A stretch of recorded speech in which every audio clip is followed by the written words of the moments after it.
Hey, who wants to see a magic trick? No! Oh, come on. I think you'll enjoy it. No way! Are you sure? It's pretty good. Oh, come on. Don't be a party pooper. Magic? Sure, yes.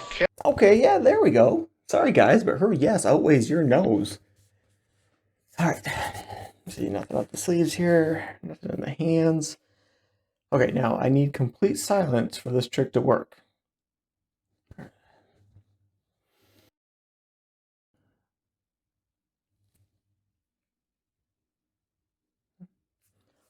What? How the what? How am I doing this, right? Like this is crazy. Oh my god! What kind of a stupid prank is this? Hey, no. Look. It's okay. It's okay. My thumb's fine. It's just a trick. It's just a magic trick. Totally fine. Bravo. Well done. Thank you. Thank you. All right. For my next trick, I'm gonna need a volunteer from the audience. Do you have 20 bucks? That's what it is. I just need 20 bucks.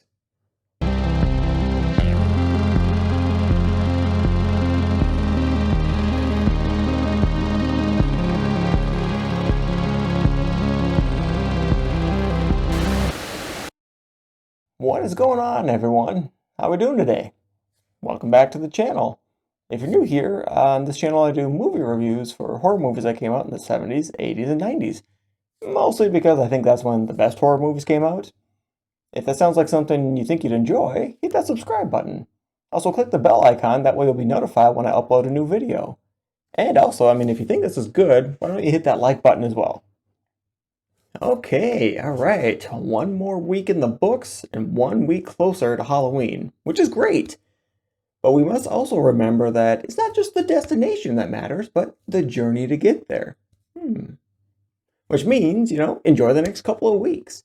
So many services up their horror catalog in October, so if you enjoy horror movies, and I assume you do, this month you will have the most access out of any other time of the year.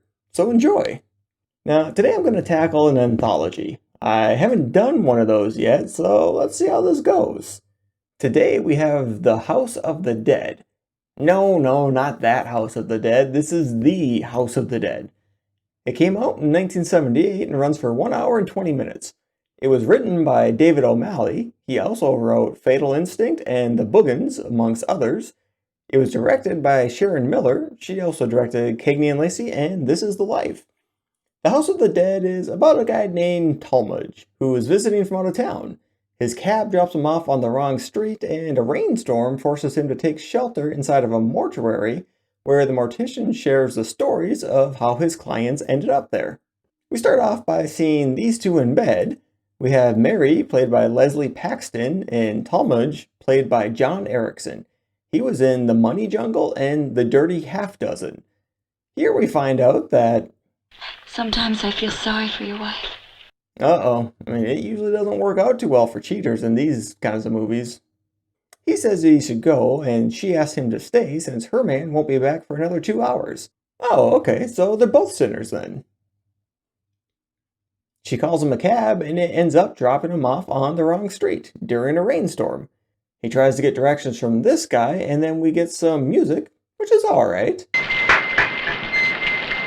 Not enjoying the stare down, Talmadge heads off.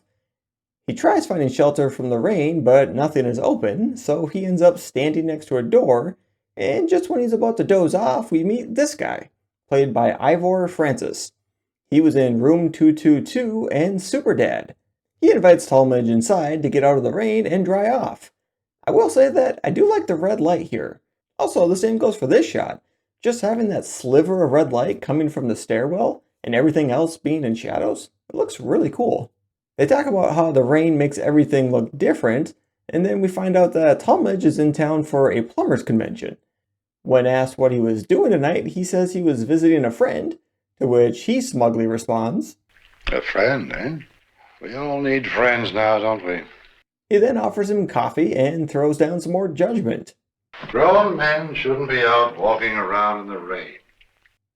He should be angry, but he did find him standing in the rain like a lost dog, so we then find out that this guy is a mortician and this is where he works.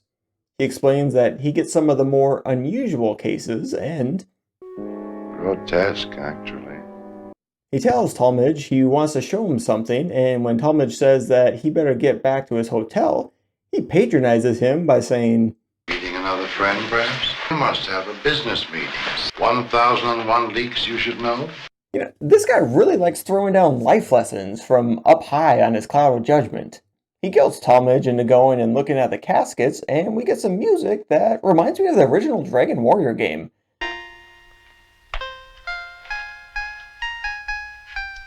Man, that was an awesome game. By the way, this music plays every time these two are talking.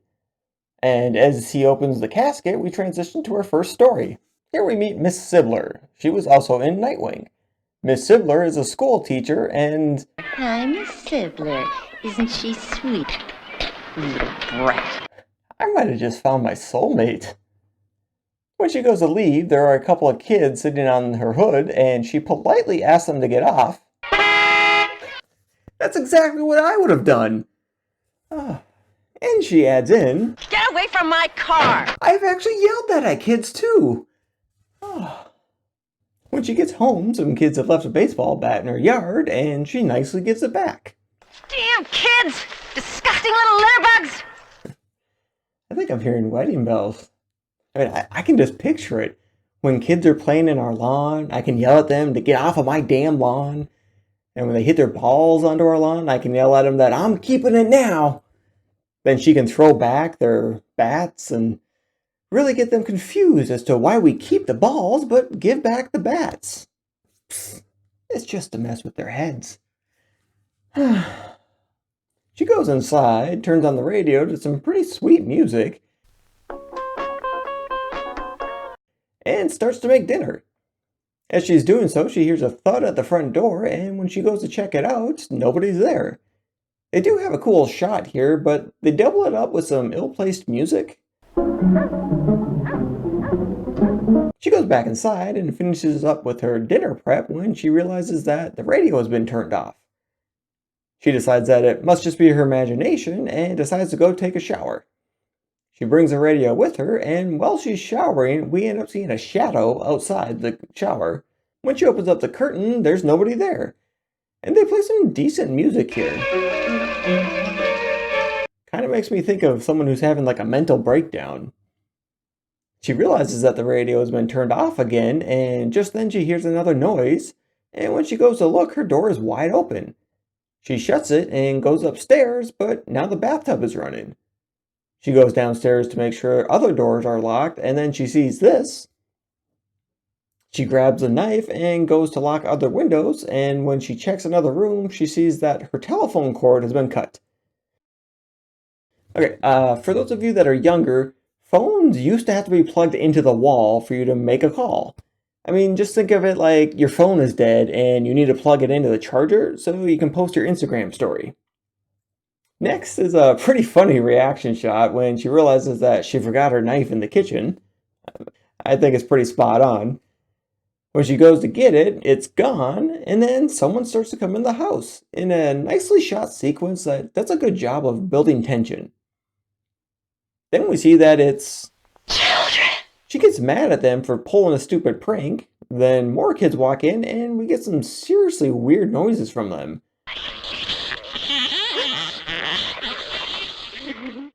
Until they lift up their mask, and we see that these kids are apparently from Britain. Then the kids move in, and what the hell? Alright, so in an unusual move, they decided to do this, and it's definitely a bold choice. The kids swarm Miss Sibler, and we cut back to the mortuary and find out that she was bitten to death. We then move over to the next casket, and the mortician tells us that the man inside had an abnormal obsession with cameras. We then meet Mr. Growski in the handcuffs, played by Burr de Benning. He was in The Incredible Melting Man and Hanging by a Thread. We see that he's being arrested, and the cops find a camera in the corner that is recording. We then cut to reporters asking him, Is it true you killed 6 women, Mr. Grosky? Which is a cool way to start the story, already knowing what he did. Then we cut to Growski talking to the camera, explaining that he met this one at the library. He then opens the door and we meet Julie, played by Linda Gibney. She was also in Santa Barbara. And she does a really good job with this character. She's both nervous and accommodating, much like you would be on a blind date. She brought him wine, but he says he doesn't drink. Now that's not important to the plot, but I thought you might be wondering what she was carrying. We find out that she doesn't usually go on blind dates, but that she made an exception for him. Then we see reporters asking him, How come you filmed them? Cut back to Julie asking him what his interests are, and he says photography. When she compares the camera to a model airplane, he gets worked up. And when she says she likes to take snapshots, he gets very offended.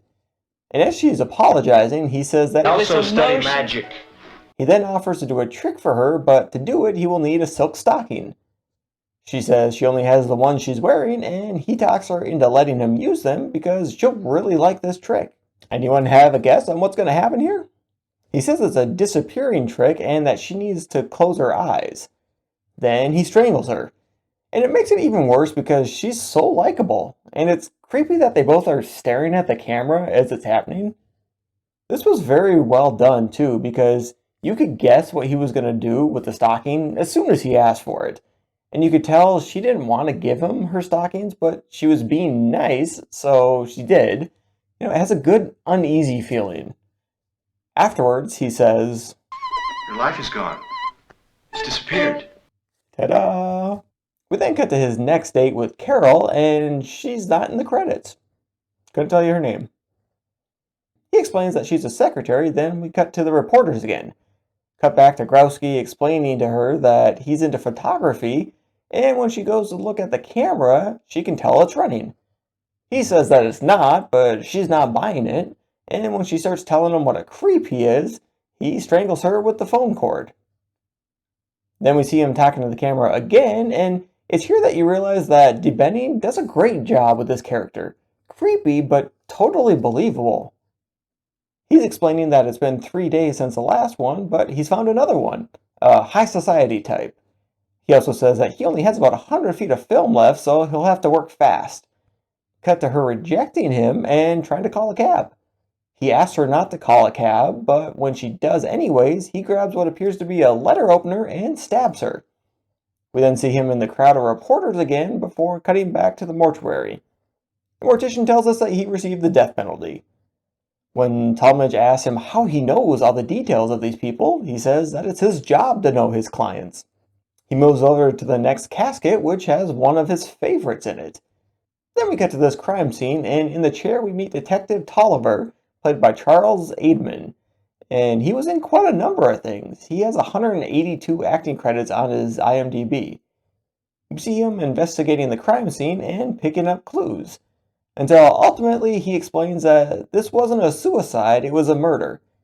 He even goes as far as to tell who the murderer is based off of cigar ash. All of this is done to show us that he's a pretty great detective. After he's done, we meet Inspector McDowell, who's in town on business and pleasure. The two are very aware of who each other is because McDowell is Britain's #1 sleuth. and Tolliver is America's greatest detective and master of criminal investigation. apparently. We're supposed to be rivals, aren't we? Oh, incorrigibly so. And you can tell there's a little bit of subtle animosity between the two. They do agree to meet for dinner, and that's where we see them next.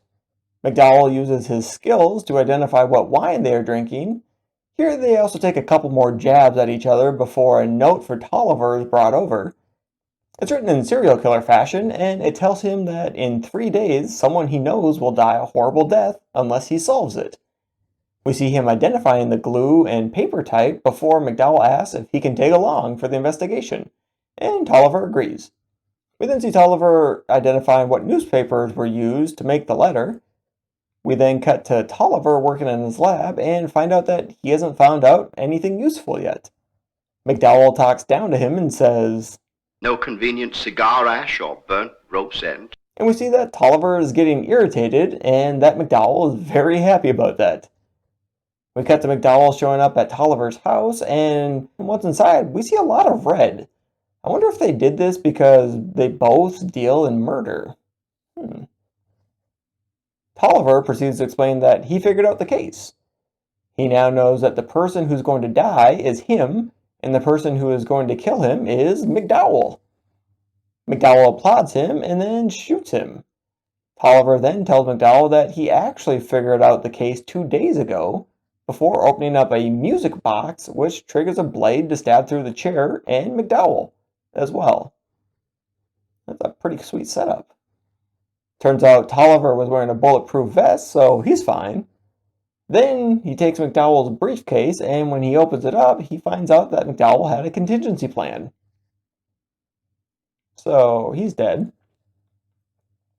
We then move on to number 4, as the mortician calls him, and we meet Cantwell, played by Richard Gates. He was in Candy Stripe Nurses and Search for Tomorrow. Here we see this lady talking to him, and we hear him thinking, "So what else do you want? Testy little thing." Then one of his co-workers, wait, is that the same guy? Yeah, I think those two might be the same guy. Anyways, he invites him to go eat at a place that has 23 different types of hamburgers. Cantwell declines and then thinks, Stupid jerk. 23 different kinds of morons.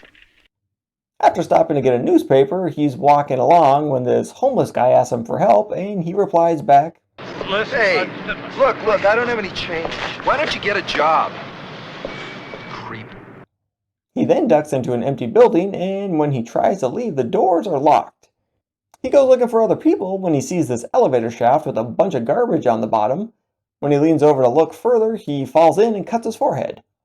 He tries getting out when the elevator starts coming down, and just when it looks like he's going to get crushed, a side door opens up and he rushes through.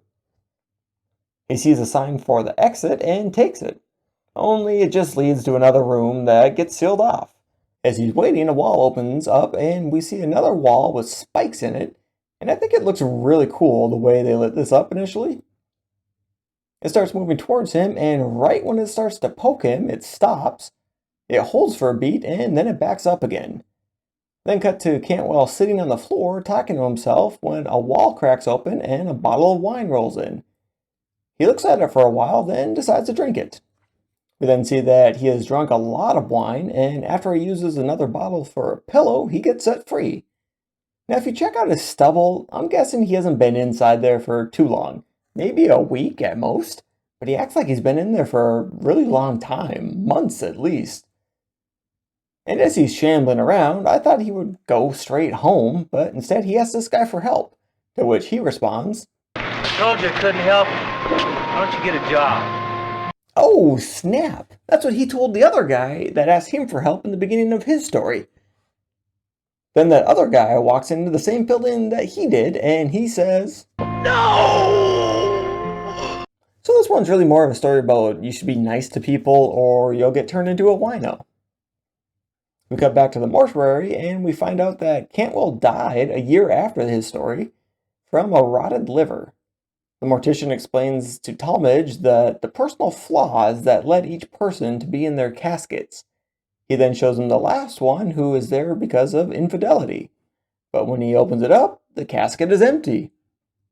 He then calls Talmadge by his name, which he never gave him, and Talmadge takes off, and after running outside, we get a pretty cool shot when he looks back at the building.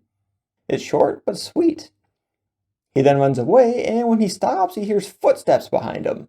He eventually hides down an alley, and then this guy walks by and turns around and comes down the alley. He says, How long did you two think you could get away with your little game? And we find out that he's Mary's husband. He pulls out a gun and shoots down Talmadge. We then see Talmadge getting loaded into an ambulance, and we see that the driver is the guy who stared him down at the newspaper stand, and in the passenger seat is the mortician. The end. So the connecting storyline isn't that solid here, but I mean, I've seen worse. And now for some fun facts. This is the only theatrical film that Sharon Miller directed. Morticians make $60 grand a year on average, so that puts them below coroners but above gravediggers. The original title was Five Faces, then it was changed to Five Faces of Terror, then it was changed again to Alien Zone, then finally they landed on The House of the Dead. If anyone knows Miss Sibler's contact info, please let me know. I must find her. So, would I recommend The House of the Dead? Yes. No, it's a decent movie. The acting is good, and it has a nice variety of plots. Granted, the main connecting storyline doesn't make that much sense. It's a nice choice if you or someone you'd be watching it with doesn't really like scary movies, because overall it's pretty low-key and tame as far as horror movies go. If you do want to check it out, I'll put a link in the description where you can watch it for free, at least at the time of this recording. If you've seen The House of the Dead, let me know in the comments if you like it. Also, in my last review, I looked at a movie called Demon Wind, and I'll put a link up so you can watch that and see if it blows. Alright, well, that's going to do it for this one. Thanks for tuning in, and I'll catch you next time.